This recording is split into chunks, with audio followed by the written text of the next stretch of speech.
Hello everyone, कैसे हैं आप? एकदम बढ़िया। चलिए आज की क्लास शुरू करते हैं। प्यारे बच्चों, हमने अपने पिछले वीडियोस में मेजर्स ऑफ सेंट्रल टेंडेंसी के सारे टॉपिक पढ़ा दिए थे। मीन, मीडियन, मोड, फिर उसके बाद क्वार्टाइल, डिसाइल, परसेंटाइल और हार्मोनिक मीन।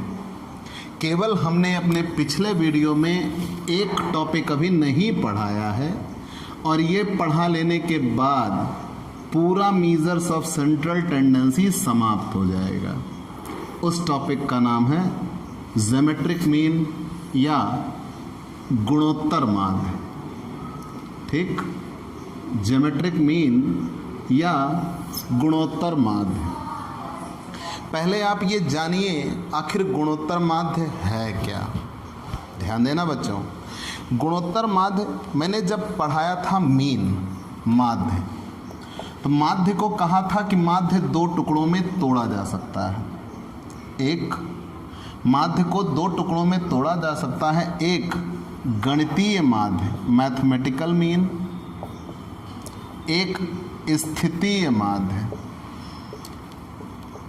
स्थितीय माध्य में आपने दो पढ़े थे। एक माध्यिका, तो आपने पढ़ा था जहाँ व्यक्तिगत गुणों का अध्ययन करना हो, जैसे ईमानदारी, सुंदरता आदि, वहाँ हम माध्यिका का इस्तेमाल करते हैं। फिर आपने पढ़ा था बहुलक, तो बहुलक में आपने ये जाना कि जहाँ पूर्वानुमान निकालना हो, फोरकास्टिंग, उस जगह पे हम मोड का इस्तेमाल करते हैं। फिर हम आते हैं गणितीय माध्य। गणितीय माध्य में सबसे पहले आपको मिलता है समांतर माध्य। तो आपने ये जाना था जहाँ औसत ज्ञात करना हो वहाँ हम समांतर माध्य निकालते हैं। अब आपको जानना है गुणोत्तर माध्य। गुणोत्तर माध्य, तो गुणोत्तर माध्य के लिए कहा जाता है जहाँ वृद्धि दर ज्ञात करनी हो, इंक्रीजिंग रेट। जहाँ वृद्धि दर ज्ञात करनी हो वहाँ गुणोत्तर माध्य का इस्तेमाल किया जाता है। और हरात्मक माध्य का इस्तेमाल कहाँ किया जाता है? जहाँ चाल, समय, दूरी आदि के क्वेश्चन हों वहाँ हम किसका इस्तेमाल करते हैं? हार्मोनिक मीन का इस्तेमाल करते हैं। तो प्यारे बच्चों, आज की हमारी ये वीडियो, या यूँ हम कह लें आज की हमारी ये क्लास, इस online network Digvijay commerce classes पर ज्योमेट्रिक मीन के लिए। ठीक बच्चों, ज्योमेट्रिक मीन, अब आप ऐसे बताइएगा, गुणोत्तर माध्य एक गणितीय माध्य है, ज्योमेट्रिक मीन एक मैथमेटिकल मीन है, गणितीय माध्य है, जिसका प्रयोग सामान्यतया वृद्धि दर ज्ञात करने के लिए किया जाता है। जैसे आप दो तीन बाजार की तुलना करिए या जनसंख्या की बात करिए, जैसे कि एक दशक में जनसंख्या इतनी थी, अगले दशक में जनसंख्या इतनी प्रतिशत बढ़ गई, अगले दशक में इतनी प्रतिशत घट गई, फिर अगले दशक में इतनी प्रतिशत बढ़ गई। उस जगह पे आपसे कहा जाए कि औसत जनसंख्या बताइए, एवरेज पॉपुलेशन बताइए, या इंक्रीजिंग रेट बताइए, डिक्रीजिंग रेट बताइए, उस जगह पे आपको ज्योमेट्रिक मीन निकालना होगा। ठीक, तो ज्योमेट्रिक मीन एक गणितीय माध्य है, गुणोत्तर माध्य एक गणितीय माध्य है। और दूसरा, जब भी आप गुणोत्तर माध्य निकालिएगा वृद्धि दर ज्ञात करने के लिए इसका प्रयोग किया जाता है। ठीक, ये तो बात थी डेफिनेशन की। अगर आपसे कभी कोई पूछ बैठे कि गुणोत्तर माध्य क्या है, तो आप तुरंत ये बताइएगा कि गुणोत्तर माध्य एक गणितीय माध्य है। ठीक, जिसका प्रयोग वृद्धि दर ज्ञात करने के लिए किया जाता है। लेकिन मान लीजिए अभी आपने गुणोत्तर माध्य हल करना नहीं सीखा है उतना, लेकिन अगर कहीं आपसे कोई पूछ बैठे कि यार ये भी समांतर माध्य है, गुणोत्तर माध्य भी माध्य है, हरात्मक माध्य भी माध्य है, तो हम कोई एक ऐसा, या क्या इन सब के बीच में कोई रिलेशन बन सकता है? वो क्या होता है? तो आप ये जानिएगा, तो वहाँ तुरंत आप कहिएगा ये फॉर एवरेज होता है जब औसत निकालना हो, ये इंक्रीजिंग रेट के लिए हुआ, और ये टाइम, डिस्टेंस, इन सब के लिए होता है। लेकिन इन सब में भी संबंध होता है, लेकिन इन सब में संबंध होता है, और वो कैसा संबंध होता है? तो संबंध आप ये जान लीजिएगा तीनों में संबंध क्या है, relation between arithmetic mean, geometric mean and harmonic mean. तो तीनों में संबंध यह है कि ज्योमेट्रिक मीन बराबर root arithmetic mean into harmonic mean. ठीक बच्चों, क्या संबंध बना, ज्योमेट्रिक मीन बराबर under root arithmetic mean into harmonic mean. मतलब आप क्या कहेंगे, समांतर माध्य और हरात्मक माध्य दोनों के गुणनफलों का वर्गमूल ही ज्योमेट्रिक मीन कहलाता है। ठीक, तो अब कभी ऐसा भी क्वेश्चन आ सकता है कि दो चीज़ दी हो सकता है ये दोनों दिए हो, ये निकालना, हो सकता है ये और ये दिया हो, ये निकालना हो, इवन कुछ भी हो सकता है। तो कोई दो वैल्यू दी गई होगी, जिसे कह दिया जाए गुणोत्तर माध्य इतना है, समांतर माध्य इतना है, हरात्मक माध्य कितना होगा। तो आपको फाइंड आउट करना होगा। तो वहाँ इन दोनों या इन तीनों के बीच में आपको रिलेशन बताया गया होगा। तो जब कभी आपसे रिलेशन या यूं कह लीजिए कि दो चीज़ें दी हो, कोई तीसरा निकालना हो, इस सूत्र का प्रयोग करेंगे। तो पूरी बात आपने क्या जानी, गुणोत्तर माध्य एक गणितीय माध्य है, पहला टॉपिक। दूसरा, गुणोत्तर माध्य का इस्तेमाल या कह लीजिए प्रयोग वृद्धि दर या कमी आदि निकालने के लिए किया जाता है। ठीक, चलिए फिर आपने ये जाना कि गुणोत्तर माध्य गुणोत्तर माध्य, समांतर माध्य और हरात्मक माध्य के बीच में संबंध क्या है। तो गुणोत्तर माध्य बराबर समांतर माध्य और हरात्मक माध्य दोनों के गुणनफलों का रूट होता है। ठीक, अब इतना अगर जान लिया तो क्या ऐसा भी कुछ हो सकता है कि गुणोत्तर माध्य निकाला जा सके। कुछ विशेष बातें बताता हूं बच्चों, जो आपके कंपटीशन एग्जाम के लिए इम्पोर्टेंट होगा। वीकाम के एग्जाम में तो वो चीज़ें नहीं मिलती जनरली, आप कितनी भी पढ़ाई पढ़ लो। हमारे यहाँ का एजुकेशन सिस्टम ऐसा है कि सबसे बड़ी पढ़ाई, सबसे बड़ा क्वेश्चन 1 नंबर का होगा और वो ऑब्जेक्टिव होगा। तो हालांकि यहाँ हम बीकॉम के लिए हैं, तो बीकॉम में तो हमें क्वेश्चन सॉल्व करने होंगे, लेकिन मकसद तो आपका बीकॉम करना नहीं है, सफलता हासिल करना है। आगे आप कंपटीशन में जाइएगा, वहाँ आपको कॉमर्स मिलेगा, चूँकि आपका बैकग्राउंड कॉमर्स है, तो वहाँ जैसे क्वेश्चन पूछे जाते हैं वो मैं आपको बताना चाहूँगा। हालांकि जनरली हो सकता है ये एग्ज़ाम में आ भी जाते हैं, ऐसा नहीं है कि ये इम्पोर्टेंट नहीं है, ये कंपटीशन के लिए तो बहुत ज़्यादा इम्पोर्टेंट है, बीकॉम में भी आते रहें। तो जब कभी ऐसा हो कि मान लीजिए 2-3 संख्याएं दी गई हों, जैसे 2, 4 और कह दिया जाए 8, ठीक, का ज्योमेट्रिक मीन बताइए, तब आप क्या निकालोगे। तो आप पूरा फॉर्मूला निकालने की तरफ जाओगे, नहीं, ऐसा नहीं करिएगा। तो आपसे कुछ बातें मैं बताना चाहता हूँ, तो आप जानिए ज्योमेट्रिक मीन होता क्या है। मैंने ये बताया कि गुणोत्तर माध्य एक गणितीय माध्य है। गुणोत्तर माध्य जब कभी भी आप निकालेंगे औसत वृद्धि दर ज्ञात करने के लिए निकालेंगे। तीसरा, आपने ये जाना कि अगर तीनों में रिलेशन ढूंढते हैं, समांतर माध्य और हरात्मक माध्य का गुणा किया, गुणा करने के बाद उनका रूट निकाला, जो रूट निकल के आएगा वही ज्योमेट्रिक मीन होगा। लेकिन अब कुछ और बातें, जैसे कुछ संख्याएं दी हों। नॉर्मली ये कुछ संख्याएं आप तभी तक इस्तेमाल करेंगे 1, 2, 3 तक, उससे ज़्यादा नहीं मिलता, लेकिन आप आगे भी कर सकते हो, रूल है, आप आगे कर सकते हो इफ़ यू आर केपेबल। लेकिन जनरली 3 तक तो सभी केपेबल हैं, आप कर सकते हो। चलिए मान लिया, तो अगर ऐसे 2 या 3 संख्याएं दे दी गई और आपसे कहा जाए कि आप इनका ज्योमेट्रिक मीन निकालिए, जैसे आपसे कह दिया जाए कि 9 और 4 का ज्योमेट्रिक मीन निकालिए, क्या होगा, तो आप कैसे बताइएगा। तो प्यारे बच्चों, हम आपको बता रहे हैं कि जब कभी आपसे ज्योमेट्रिक मीन निकालने के लिए कहा जाए, तो अगर जिन संख्याओं का ज्योमेट्रिक मीन निकालने के लिए कहा गया, तो गुणोत्तर माध्य दी गई संख्याओं के गुणनफलों का मूल होता है।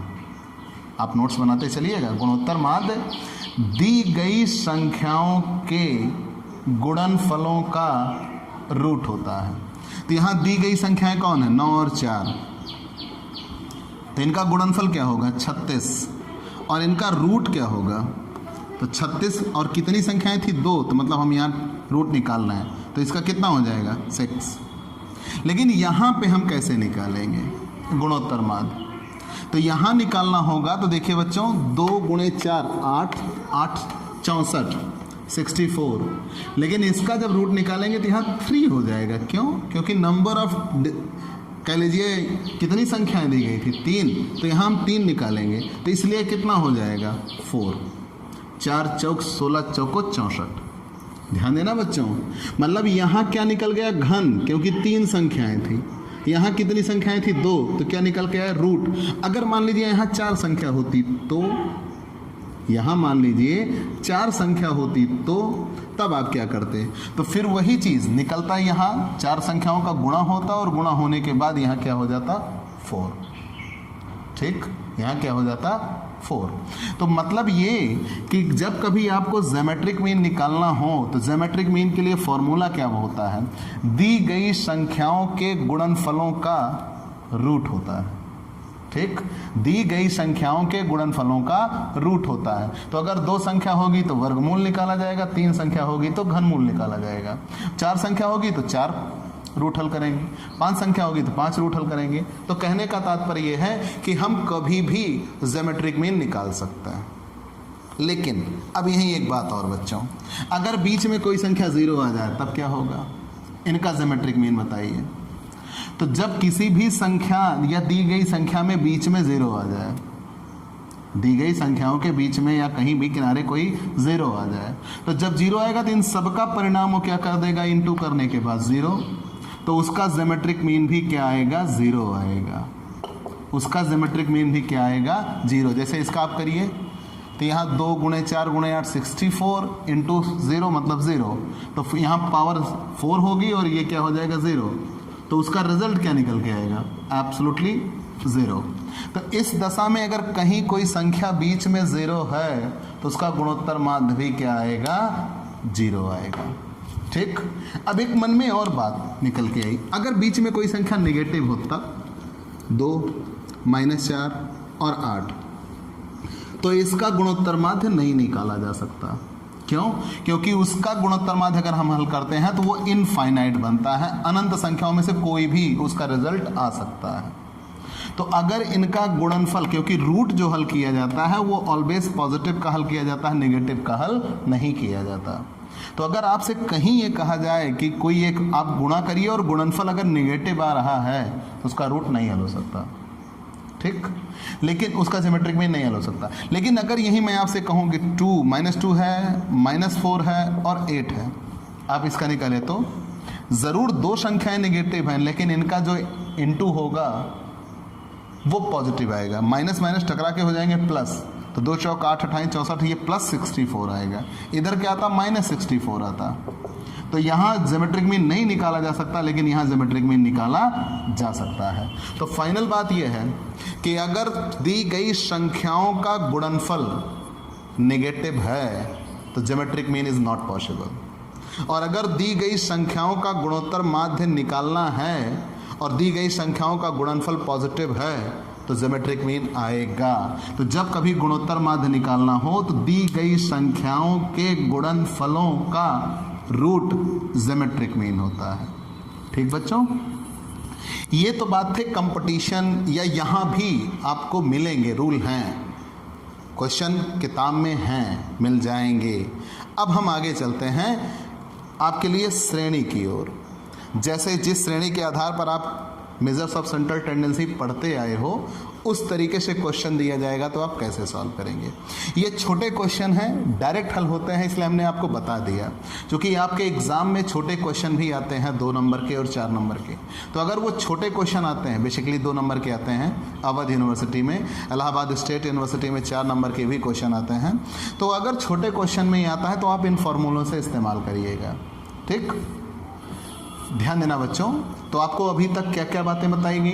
गुणोत्तर माध्य एक गणितीय माध्य है, जहां औसत वृद्धि दर ज्ञात करनी हो वहां गुणोत्तर माध्य का इस्तेमाल किया जाता है। और जब कभी आप रिलेशन ढूंढने निकले कि relation between arithmetic mean, geometric mean, harmonic mean, तो गुणोत्तर माध्य बराबर समांतर माध्य और हरात्मक माध्य को एक गुणनफलों का वर्गमूल मान लिया। फिर आपसे ये कहा गया कि अगर कुछ संख्याएं दी हों उनका ज्योमेट्रिक मीन निकालना है, तो दी गई संख्याओं के गुणनफलों का रूट ज्योमेट्रिक मीन होता है। तो जितनी संख्या दी गई होंगी उतना रूट निकलेगा। अगर 2 संख्या दी होगी तो स्क्वायर रूट करेंगे, अगर 3 संख्या दी हो गई तो घन, 4 संख्या दी होगी तो 4 का रूट निकालेंगे। मतलब जितनी संख्याएं दी गई होंगी उनका गुणनफल, उनका वो रूट निकाल लेंगे गुणनफलों का, और वही क्या निकल के आ जाएगा, ज्योमेट्रिक मीन निकल के आ जाएगा। लेकिन अब ये तो कुछ स्पेशल केस में होगा। लेकिन अगर क्वेश्चन श्रेणी के रूप में दिया है, तो जैसे व्यक्तिगत श्रेणी में दिया है केवल पद, फिर खंड श्रेणी में दिया है पद और आवृत्ति दोनों, फिर सतत श्रेणी में दिया है वर्ग अंतराल और आवृत्ति, तो वहाँ हमें ये ज्योमेट्रिक मीन कैसे हल करना होगा। और प्यारे बच्चों, उसके लिए आपको लॉग टेबल भी सीखनी होगी। ठीक, तो आइए हम चलते हैं श्रेणी के क्वेश्चनों की ओर जिसमें ज्योमेट्रिक मीन निकालना हो। चलिए, तो सबसे पहले श्रेणी व्यक्तिगत श्रेणी। व्यक्तिगत श्रेणी, इंडिविजुअल सीरीज। Individual series. प्यारे बच्चों, जब आपको व्यक्तिगत श्रेणी में गुणोत्तर माध्य हल करना हो तो ज्योमेट्रिक मीन बराबर एंटी लॉग ब्रैकेट में sigma log X upon N. ध्यान देना बच्चों, जब कभी ये फॉर्मूला बना, इंडिविजुअल सीरीज में है हम, इंडिविजुअल सीरीज मतलब व्यक्तिगत श्रेणी जिसमें केवल पद हो, तो जिसमें केवल पद हो और अगर हमें गुणोत्तर माध्य निकालना है तो ज्योमेट्रिक मीन बराबर anti log sigma log X upon N. Geometric mean बराबर anti log sigma log X upon N. तो सबसे पहले में निकालना होगा सिग्मा लॉग एक्स, सबसे पहले में निकालना होगा सिग्मा लॉग एक्स। ठीक, पहले लॉग एक्स ढूंढते हैं। क्यों भाई, आपसे ये जनरली ये फॉर्मूला दे दिया गया, ज्योमेट्रिक मीन बराबर एंटी लॉग ब्रैकेट में sigma log X upon N. तो प्यारे बच्चों, ये क्वेश्चन होगा, जैसे मान लीजिए एक्स दिया है, एक्स दिया हुआ है और आपसे कहा गया ज्योमेट्रिक मीन निकालिए, तो आप कैसे निकालिएगा? फॉर्मूला ये रहा कि ज्योमेट्रिक मीन बराबर anti log sigma log X upon N. तो पहला काम आप ब्रैकेट हल करेंगे या ब्रैकेट के बाहर, तो सिंपल सा लॉजिक है, पहले ब्रैकेट हल किया जाता है, तो हम ब्रैकेट में आ गए। अब ब्रैकेट में लिखा हुआ है सिग्मा, लेकिन सिग्मा किसका? सिग्मा माने जोड़ होता है, किसका जोड़? लॉग एक्स का। तो मतलब हमें क्वेश्चन में क्या निकालना होगा? लॉग एक्स निकालना होगा। ठीक, लॉग एक्स मिलेगा कैसे? जो एक्स दिया होगा क्वेश्चन में उसी का हम लॉग निकालेंगे, जो एक्स दिया होगा उसी का हम क्या निकालेंगे? लॉग। और जितने एक्स दिए होंगे नंबर ऑफ आइटम एन होगा। ठीक, जितने एक्स दिए होंगे नंबर ऑफ आइटम क्या होगा? एक्स होगा, एन होगा। तो एन बराबर पदों की संख्या। हमें ज़रूरत किसकी होगी? लॉग एक्स की। जैसे ही लॉग एक्स मिलेगा, लॉग एक्स का हम क्या कर देंगे? सिग्मा। जैसे ही लॉग एक्स मिलेगा, लॉग एक्स का हम कर देंगे सिग्मा बटे एन कर देंगे। इतना सॉल्व हो जाने के बाद जो निकल के आएगा उसका हम क्या निकालेंगे? Anti log. तो प्यारे बच्चों, सबसे बड़ी चीज़ हमें क्या जानना है? लॉग और एंटी लॉग। अब ये लॉग एक्स निकलेगा कैसे? अगर आप चाहें तो हम दोनों फॉर्मूला बताकर तब आपको लॉग टेबल निकालना सिखाते हैं। ठीक, तो ये इंडिविजुअल सीरीज में होगा। जब कभी क्वेश्चन इंडिविजुअल सीरीज में दिया हो तो इंडिविजुअल सीरीज में ज्योमेट्रिक मीन बराबर anti log sigma log X upon N. ये कैसे आएगा? Log X. ध्यान देना बच्चों, लॉग का यल हमेशा स्मॉल से लिखा जाता है। लॉग एक्स बराबर क्या होगा? यक्ष पद का लघुगणक, यक्ष पद का लघुगणक। और यन बराबर क्या होगा? पदों की संख्या। यन बराबर पदों की संख्या। और एंटी लॉग बराबर क्या होगा? एंटी लॉग बराबर प्रति लघुगणक, प्रति लघुगणक। ये भी लॉग और एंटी लॉग दोनों लॉग टेबल और एंटी लॉग टेबल से निकाले जाते हैं, जो आपके बुक में पीछे इंक्लूडेड हैं। लॉग टेबल भी दी हैं और एंटी लॉग टेबल भी दी गई हैं, जो आप उससे हल करेंगे वो देखना हम सिखाएंगे आपको। तो यहाँ तक समझ में आया बच्चों? तो जब कभी क्वेश्चन व्यक्तिगत श्रेणी में दिया हो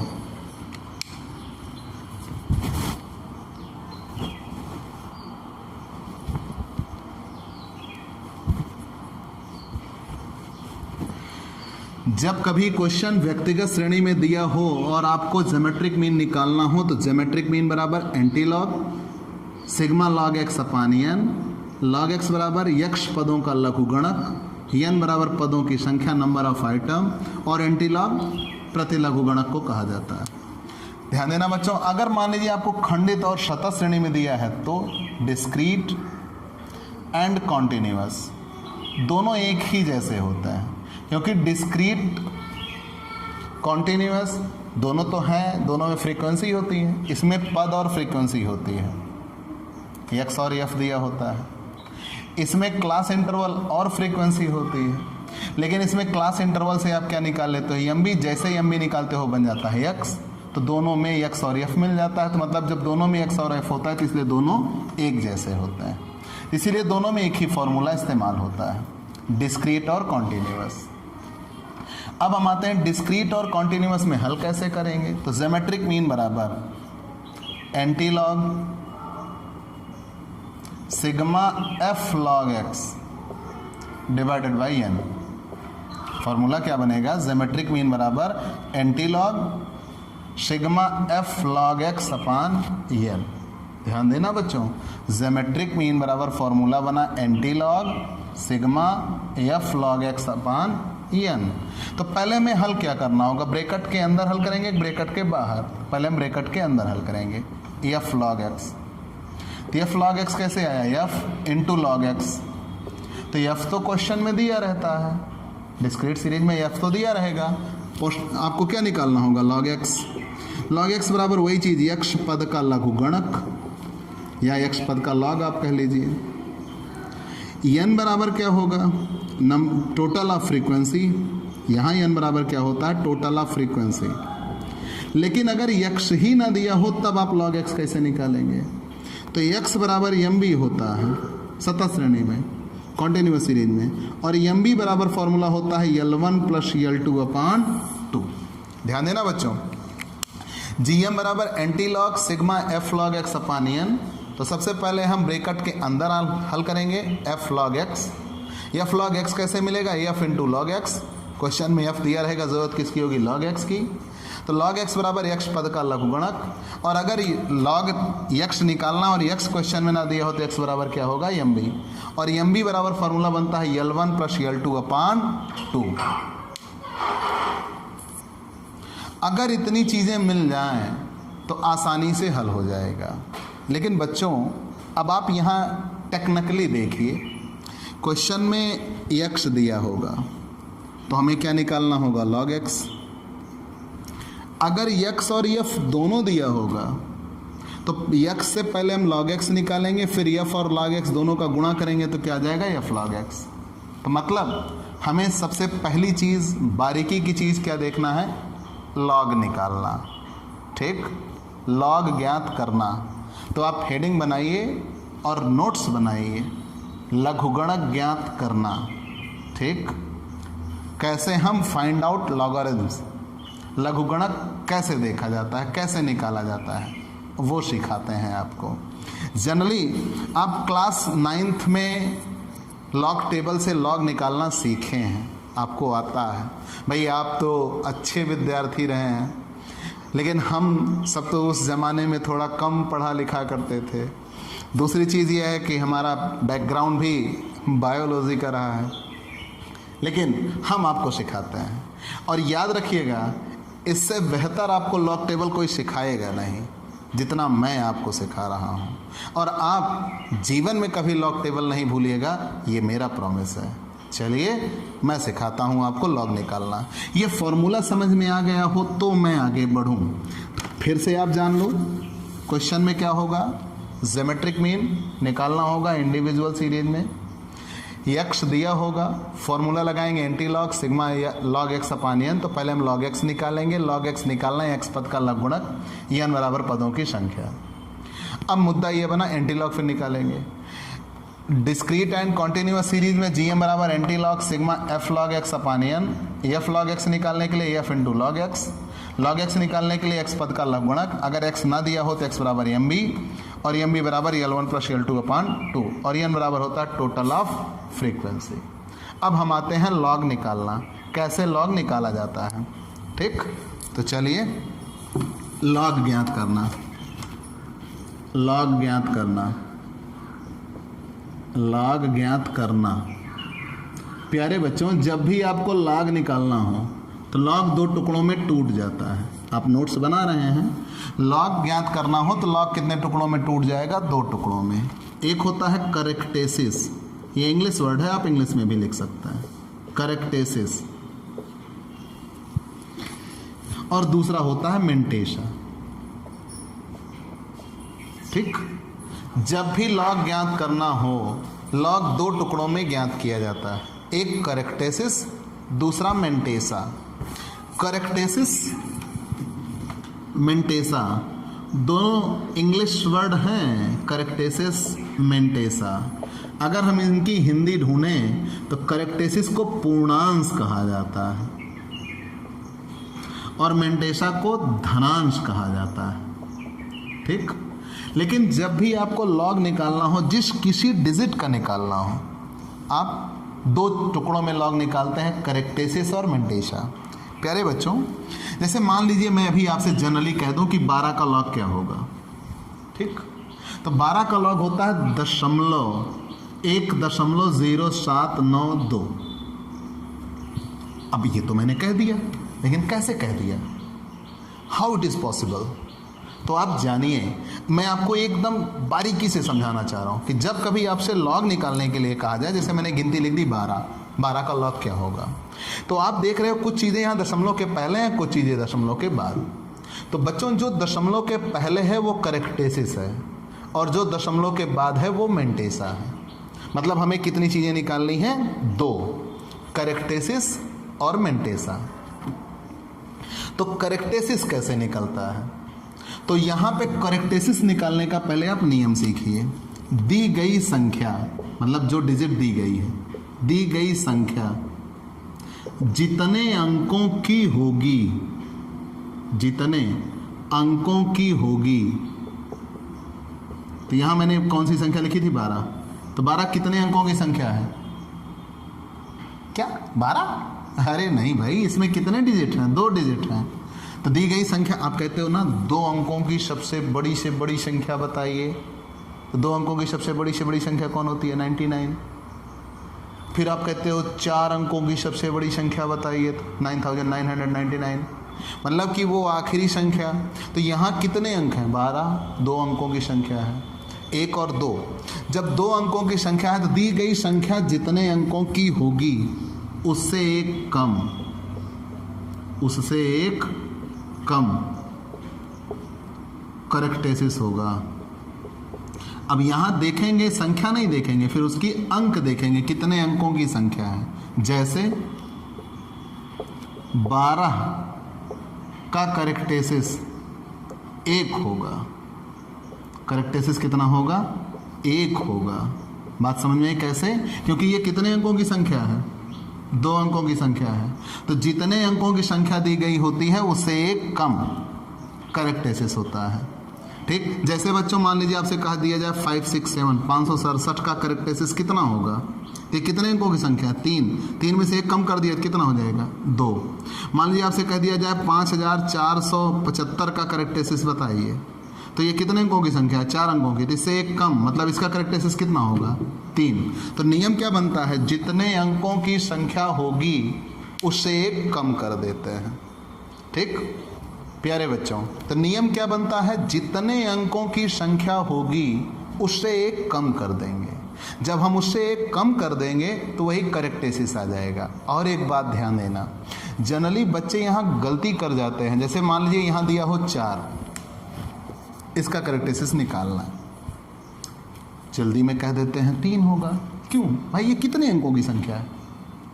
1 अंक की ना। तो 1 अंक से 1 घटाओगे तो क्या बचेगा? 0। तो इसका करेक्टेसिस क्या होगा? 0। ठीक, तो याद रखना, जितने अंकों की संख्या हो, मैंने एकदम क्लियर कट बोला है, जितने अंकों की संख्या हो, नंबर ऑफ डिजिट देखिए। तो जितने अंकों की संख्या होती है वो एक कम कर लो, वो संख्या फिर यहाँ लिख दी जाती है, वो नंबर ऑफ डिजिट लिखे जाते हैं। क्या लिखा जाता है? Number of digit less than 1 करके लिख दिया जाता है। तो यहाँ नंबर ऑफ डिजिट कितना था? 2। तो जब नंबर ऑफ डिजिट 2 था तो उससे 1 कम कर देंगे तो कितना आ जाएगा? 1। यहाँ नंबर ऑफ डिजिट कितना था? 3, उससे 1 कम कर देंगे तो कितना आएगा? 2। नंबर ऑफ डिजिट था 4, उससे 1 कम कर दिया, कितना आएगा? 3। तो नियम क्या है? जितने अंकों की संख्या होगी उससे 1 कम कर देते हैं, वही करेक्टेसिस होता है। करेक्टेसिस जैसे निकल जाएगा तुरंत दशमलव लगा देंगे। क्यों? क्योंकि मेंटेसा हमेशा दशमलव में होगा। अब हम आ गए मेंटेसा पे। मेंटेसा कैसे देखते हैं? ये अभी मैंने पॉजिटिव करेक्टेसिस बताया है आपको। कभी किसी संख्या की शुरुआत अगर दशमलव से हो जाए तो उसका करेक्टेसिस दूसरी तरीके से निकलेगा, वो हम आपको सिखा देंगे। मेंटेसा पे आते हैं, तो मेंटेसा कैसे निकलेगा? तो जब कभी मेंटेसा निकालना हो तो मेंटेसा हमेशा पॉजिटिव होता है। पहली बात, हमेशा पॉजिटिव होता है, ठीक, हमेशा पॉजिटिव होता है, सबसे पहली बात। दूसरी बात, दशमलव में होता है, दशमलव में होता है, और लॉग टेबल से निकाला जाता है। किससे निकाला जाता है? लॉग टेबल से निकाला जाता है, लॉग टेबल से निकाला जाता है। तो अब हम मेंटेसा निकालना होगा, और मेंटेसा निकालने के लिए मैंने ये कहा पहले करेक्टेसिस निकाला, करेक्टेसिस निकाल के फिर दशमलव लगा देंगे, और जैसे ही दशमलव लगाएंगे फिर उसके बाद हम मेंटेसा निकालेंगे। और मेंटेसा निकालेंगे किससे? लॉग टेबल से। वो देखना आपको सीखना है, और वो अभी आप सीखेंगे। तो चलिए, मतलब आपसे कभी भी लॉग निकालने के लिए कहा जाए तो आप लॉग कितने टुकड़ों में निकालेंगे? 2। पहला क्या होगा? करेक्टेसिस, दूसरा क्या होगा? मेंटेसा। मेंटेसा कैसे निकलेगा वो आपको सीखना है लॉग टेबल से, ठीक। चलिए लॉग टेबल देखते हैं। प्यारे बच्चों, लॉग टेबल देखना, लॉग टेबल देखना, लॉग टेबल देखी कैसे जाती है आपको ये सीखना है। प्यारे बच्चों, कुछ बातें, आपकी बुक के अंतिम पन्नों में लॉग टेबल दी गई होती हैं।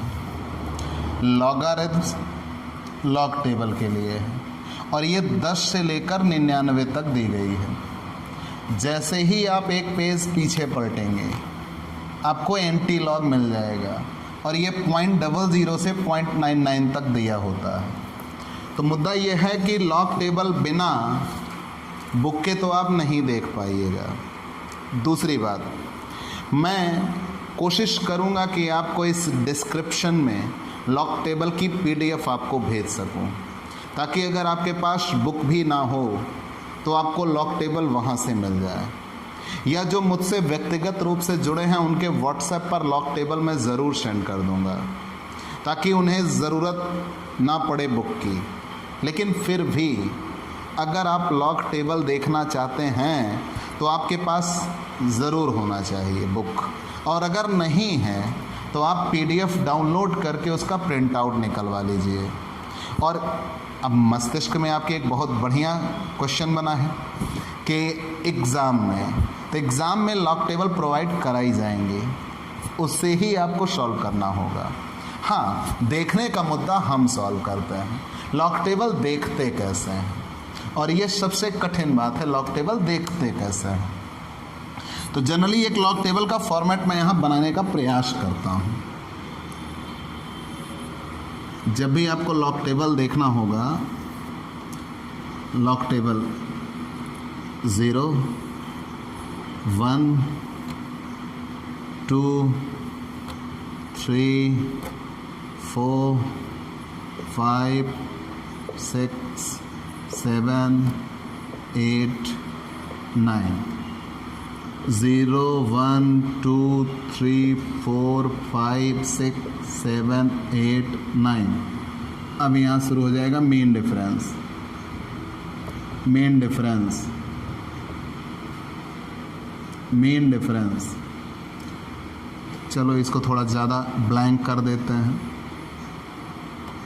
ठीक बच्चों, ताकि आपको पता लगे कि यहाँ चीज़ें बदल रही हैं। अब एक कॉलम ये 1 के लिए, 2, 3, 4, 5, 6, 7, 8 और 9, 1 2 3 4 5 6 7 8 और 9, और यहाँ से यहाँ 10, फिर 11 12 13 ऐसे ही देते हुए चले आए हैं यहाँ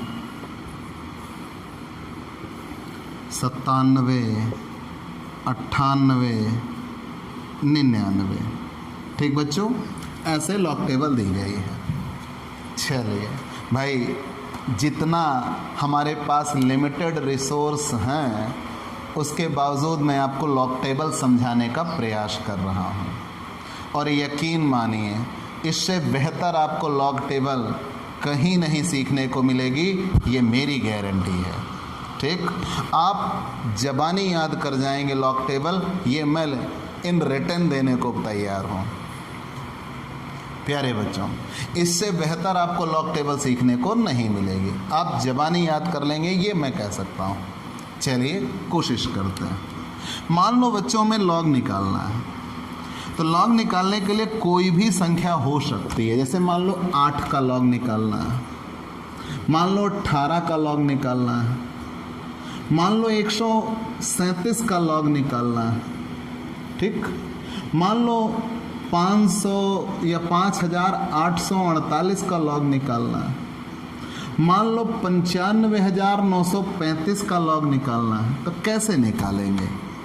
ठीक, ऐसे नंबर्स दिए जाएंगे, आपको लॉग निकालना होगा। तो मैंने ये कहा कि जब संख्या दी होगी तो पहले करेक्टेसिस फिर मेंटेसा। लॉग टेबल मेंटेसा के लिए होता है। तो लॉग टेबल की सबसे बड़ी समस्या ये है कि जो लॉग टेबल दी गई है वो 10 से शुरू है और 99 पे समाप्त। तो इसका ये मतलब है कि लॉग टेबल केवल दहाई में दी गई है। ठीक, ना तो इकाई का है, यूनिट का, ना तो 100 का है, ना 1000 का है। तो उन संख्याओं का हम लॉग टेबल कैसे निकालेंगे? तो मैंने इसी प्रॉब्लम को यहाँ इंडिकेट किया है। मान लो संख्या इकाई में दी हो तो 1 2 3 4 5 6 7 8 9 हो, तो लॉग टेबल कैसे देखेंगे? 10 से शुरू होकर 99 तक हो तब तक तो चलो लॉग टेबल अवेलेबल है। 100 से लेकर 999 का लॉग टेबल कैसे देखेंगे? 1000 से लेकर 9999 का लॉग टेबल कैसे देखेंगे? तो मतलब ये हम समस्या में ये आए कि मान लो संख्या 1 अंक की हो, 1 से 9 तक हो, तो लॉग टेबल कैसे देखी जाएगी? दूसरी समस्या ये निकली कि मान लो 10 से 99 तक संख्या हो तो लॉग टेबल कैसे देखी जाएगी? तीसरी समस्या ये आई कि चलो 100 से 999 तक हो तो लॉग टेबल कैसे देखेंगे? समस्या बढ़ती जा रही है क्योंकि लॉग टेबल 10 से 99 की ही दी गई है। और मान लो 1000 से लेकर 9999 तक हो तो लॉग टेबल कैसे देखेंगे? मान लो 10,000 से लेकर 99,999 तक हो तो लॉग टेबल कैसे देखेंगे? तो ये सारी समस्याएं हैं और इनका हमें समाधान ढूंढना है अभी तुरंत कि लॉग टेबल कैसे निकलेगी। ठीक बच्चों, चलिए आते हैं। आप इकाई का लॉग टेबल देखना सीखिए पहले कि जब कभी गिनतियां दी हों 1 2 3 4 5 6 7 8 9, लॉग टेबल तो शुरू है 10 से, उसके पहले कोई संख्या नहीं। और आप कह रहे हो 1 से 9 तक की लॉग टेबल निकालना, बताओ कैसे? तो जब कभी संख्या 1 अंक की दिखे तुरंत उस संख्या में 10 से गुणा कर देंगे। उस संख्या में 10 से गुणा कर देंगे। ठीक, उस संख्या में 10 से गुणा कर देंगे। याद रखना बच्चों, अगर 1 2 3 4 5 6 7 8 9 मतलब संख्या इकाई में दिखी तो लॉग टेबल निकालने के लिए उस संख्या में 10 से गुणा कर देंगे। मतलब 1 है तो 10, 4 है तो 40, 8 है तो 80, 10 से गुणा कर देंगे। और जैसे ही 10 से गुणा करेंगे जो संख्या प्राप्त होगी, जो संख्या प्राप्त होगी उसके सामने जीरो के नीचे देखेंगे। जो संख्या प्राप्त होगी उसके सामने जीरो के नीचे देखेंगे। ध्यान देके देखिए बच्चों, क्वेश्चन में ये कहा गया, जैसे मान लीजिए अब यहाँ एक लिखा हुआ 8 का लॉग टेबल, तो 8 का लॉग टेबल कैसे देखेगा? रूल पे आइए। सबसे पहला काम क्या करेंगे? उस संख्या में 10 से गुणा करेंगे। तो 8 में 10 से गुणा किया तो क्या हो गया? 80। 8 में 10 से गुणा किया तो क्या हो गया? 80। और 80 का अगर लॉग टेबल निकालना है तो कैसे निकालेंगे? उस संख्या में 10 से गुणा करेंगे, कर दिया। और 10 से गुणा करने के बाद अगर उसका लॉग टेबल निकालना है तो जो संख्या निकल के आई उस संख्या के सामने और जीरो के नीचे। तो मतलब ये कि 80 के सामने और जीरो के नीचे यहाँ जो संख्या दी होगी वही हमारा मान होगा। जैसे मान लीजिए 10 का लॉग टेबल, 1 का लॉग टेबल देखना हो तो क्या करेंगे? 10 से गुणा, मतलब कितना आ जाएगा? 10। तो 10 के सामने और जीरो के नीचे, तो यहाँ जो संख्या दी होगी वो हमारा मान होगा। ठीक।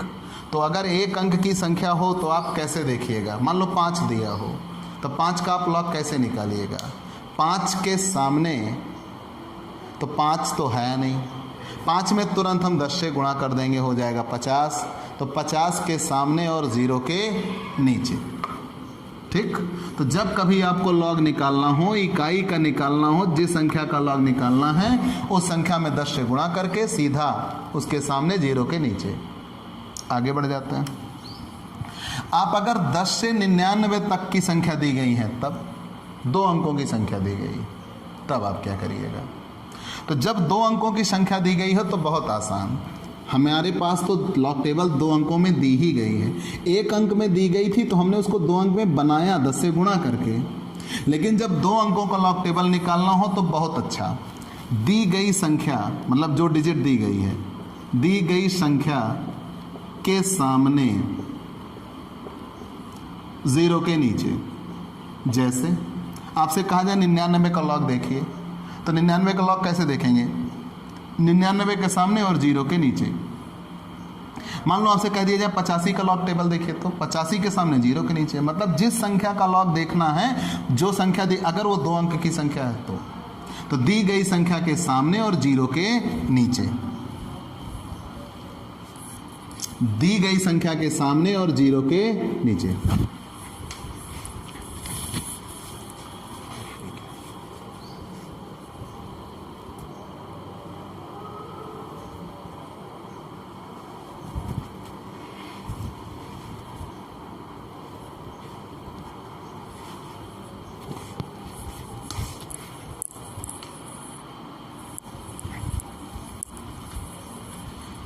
प्यारे बच्चों, तो 2 अंकों का अगर लॉग देखना है तो दी गई संख्या के सामने और जीरो के नीचे।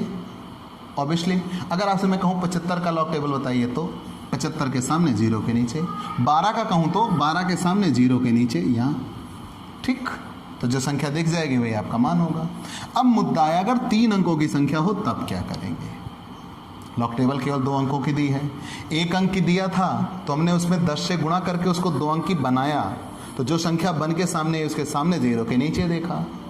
अगर 2 अंकों की संख्या दी गई थी तो दी गई संख्या के सामने जीरो के नीचे देखा। अब अगर 3 अंकों की संख्या होगी तब क्या करेंगे? कोई बात नहीं, कोई दिक्कत नहीं। तो शुरू के 2 अंक के सामने, शुरू के 2 अंक के सामने, शुरू के 2 अंक के सामने, तीसरे अंक के नीचे, तीसरे अंक के नीचे देखते हैं। कैसे? बताते हैं। मान लीजिए यहाँ 99, 999 है, तो 99 के सामने, शुरू का 2 अंक तो 99 है, तो 99 के सामने, ठीक, ऐसा आप कहिए, 99 के सामने और 9 के नीचे। तो शुरू के 2 अंक के सामने और तीसरे अंक के नीचे। जैसे मान लो लिखा है 538, तो आप कैसे बनाइएगा? तो शुरू के 2 अंक के सामने मतलब 53 के सामने, और कितने के नीचे? 8 के नीचे। जैसे यहाँ मान लो 53 लिखा हो, तो 538 का देखना है तो आप 53 के सामने और ये रहा 8 के नीचे यहाँ। ठीक। तो शुरू के 2 अंक के सामने और तीसरे अंक के नीचे देखते हैं। ठीक बच्चों, आगे चलते हैं। अब मान लीजिए आपको लॉग टेबल देखना हो, जैसे 100 का देखना है, तब आप क्या करोगे, तो शुरू के 2 अंक के सामने मतलब 10 के सामने और कितने के नीचे, 0 के नीचे। अगर 10 का देखना हो तो रूल यही है कि दी गई संख्या के सामने 0 के नीचे। तो यहाँ वो तीसरी संख्या 0 थी इसलिए 0 के नीचे देखा, लेकिन मान लो यहीं पे 101 होता तो 101, तो शुरू के 2 अंक के सामने और तीसरे अंक के नीचे मतलब 10 के सामने और 1 के नीचे देखते। ठीक, तो नियम क्या बना, अगर एक अंक की संख्या है तो जो संख्या दी गई है सर्वप्रथम हम उसमें 10 से गुणा करेंगे। 10 से गुणा करके जो संख्या तैयार होगी उसके सामने 0 के नीचे देखेंगे। अगर 2 अंकों की संख्या दी गई है तो जो संख्या दी गई है उसके सामने 0 के नीचे देखेंगे। और अगर 3 अंकों की संख्या दी गई है तो शुरू के 2 अंक के सामने तीसरे अंक के नीचे देखते हैं। अगर बात 4 अंकों की संख्या आई तो 4 अंकों की संख्या आई तो शुरू के 2 अंक के सामने, चूँकि लॉग टेबल 2 अंक के लिए ही है, तो शुरू के 2 अंक के सामने तीसरे अंक के नीचे, तीसरे अंक के नीचे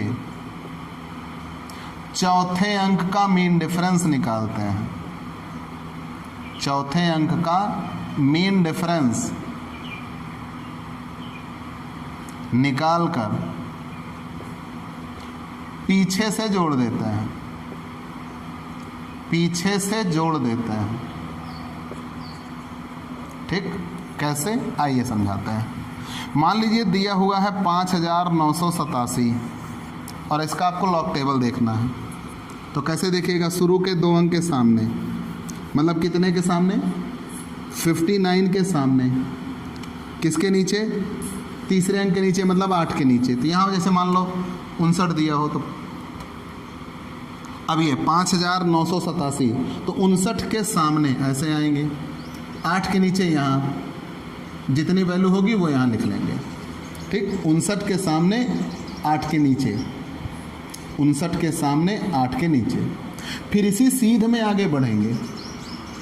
अब इसी सीध में आगे बढ़ेंगे मीन डिफरेंस के लिए। चौथा अंक क्या है, 7। चौथा अंक क्या है, 7। तो ऐसे इसी सीध में हम आगे बढ़ेंगे। यहाँ से मीन डिफरेंस शुरू हुआ, 1 का, 2, 3, 4, 5, 6, 7 का मीन डिफरेंस, ये रहा 7। यहाँ जो मीन डिफरेंस मिलेगा वो भी ले जाकर यहाँ पीछे से जोड़ देंगे। कैसे, मान लो कि अगर यहाँ आया 1657, फॉर एग्जांपल ले रहा हूँ, और यहाँ मीन डिफरेंस, यहाँ आया 1657 और यहाँ मीन डिफरेंस आया 22, तो वो 22 यहाँ इधर पीछे से जुड़ जाएगा। 7 2 9, 5 2 7, 6 और 1, ऐसा होगा। ठीक, वैसे भी मैंने ये शब्द इस्तेमाल क्यों किया, पीछे से जोड़ते हैं, क्योंकि अगर कैलकुलेटर में आप इसे जोड़ रहे हो तो प्यारे बच्चों ये दशमलव में होता है, तो ये भी दशमलव में होता है, तो इसके लिए आपको डबल 0 लगाना होगा। याद रखना, ये मीन डिफरेंस का नियम होता है। तो शुरू के 2 अंक के सामने, तीसरे अंक के नीचे, चौथे अंक का मीन डिफरेंस निकालकर पीछे से जोड़ देते हैं। अब मुद्दा ये बना, अगर 5 अंकों की संख्या है तो जब 5 अंकों की संख्या है तो उसके लिए केवल 4 अंक ही काम में लिए जाते हैं, केवल 4 अंक। तो शुरू के 2 अंक के सामने, तीसरे अंक के नीचे, चौथे अंक का मीन डिफरेंस, 5वें अंक से हमें कोई मतलब नहीं होता। तो 5, 6, 7, 8, 9, 10 चाहे जितने डिजिट की संख्या मिले उससे हमें कोई मतलब नहीं है। सिर्फ हम शुरू के 2 अंक के सामने, तीसरे अंक के नीचे, चौथे अंक का मीन डिफरेंस लेते हैं। तो ये रही लॉग टेबल देखना।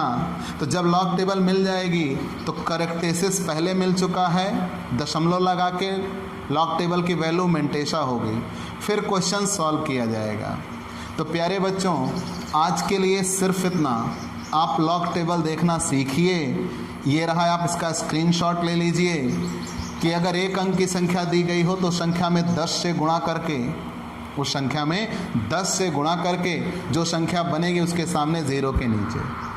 अगर 2 अंकों की संख्या दी गई है, जो संख्या दी गई है उसके सामने 0 के नीचे। अगर 3 अंकों की संख्या दी गई है तो शुरू के 2 अंक के सामने और तीसरे अंक के नीचे। और अगर 4 अंकों की संख्या दी गई है तो शुरू के 2 अंक के सामने, तीसरे अंक के नीचे और चौथे अंक का मीन डिफरेंस। इतना निकाल के तब क्वेश्चन सॉल्व होगा। प्यारे बच्चों, इतने से आप क्वेश्चन सॉल्व कर जाएंगे, लेकिन लास्ट में एक नियम आएगा दशमलव लगाने का नियम, जो एंटी लॉग के लिए होगा। वो भी आपको सीखना होगा, लेकिन वो प्रैक्टिस में ही सिखाया जा सकता है, जब क्वेश्चन आएगा तब। तो यहाँ आप इतना ध्यान दीजिएगा, एंटी लॉग देखने का नियम क्या है। एंटी लॉग का भी नियम यही है, लेकिन उसमें शर्त एक है, एंटी लॉग हमेशा दशमलव के बाद का देखा जाता है। 0.00 से शुरू करता है और 0.99 तक देखते हैं, ठीक। लेकिन देखने का नियम भी वहाँ यही है, शुरू के 2 अंक के सामने देखते हैं, तीसरा अंक ना हो तो 0 के नीचे देखते हैं, तीसरा अंक हो तो तीसरे अंक के नीचे देखते हैं, और अगर चौथा अंक भी हो तो चौथे अंक का मीन डिफरेंस निकाल कर पीछे से जोड़ देते हैं, ठीक। तो अब आपके सामने ये पूरा रूल हो चुका है। चूँकि ये रूल थोड़े टफ हैं, ज़्यादा नहीं, कुछ नहीं, आसान है, हम आसान बना देंगे, आप उसके बारे में निश्चिंत रहिए। लेकिन आप थोड़ी प्रैक्टिस करिए, थोड़ा साथ आपका चाहिए। आप एक कदम बढ़ाओ यार, हम 99 कदम बढ़ाएंगे। ये Digvijay commerce classes platform commerce के लिए एक क्रांति बन के आएगा, ये मेरा प्रॉमिस है। आप इस पर एक कदम तो बढ़ाइए। तो आप हमसे जुड़िए, सब्सक्राइब करिए, ज़्यादा से ज़्यादा लोगों को बताइए कि ऑनलाइन प्लेटफॉर्म पर ऑफलाइन से बेहतर पढ़ाई हो सकती है। आपके पास तो सबसे बेस्ट ऑप्शन है, आपके पास वीडियोस होंगे, जितना हम पढ़ा चुके हों उतना आप पॉज करिए, रोकिए वीडियो, उतने तक क्वेश्चन सॉल्व करिए। समझ में आ गया तो ठीक, नहीं वीडियो फिर से देखो, और जब आप समझ में आ जाए फिर आगे बढ़ाओ। तो ये तो बेहतर ऑप्शन होता है। आप टीचर को रोक तो नहीं सकते कि जनाब रुक जाओ, हमें नहीं समझ में आया, आप पहले रुके रहो, हम समझ जाएंगे तब आगे बढ़ना। आप यहाँ ये भी कर सकते हो।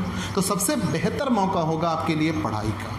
आप पढ़िए, और लेटेस्ट अपडेट ये हैं कि एग्ज़ाम होंगे, ज़रूर होंगे।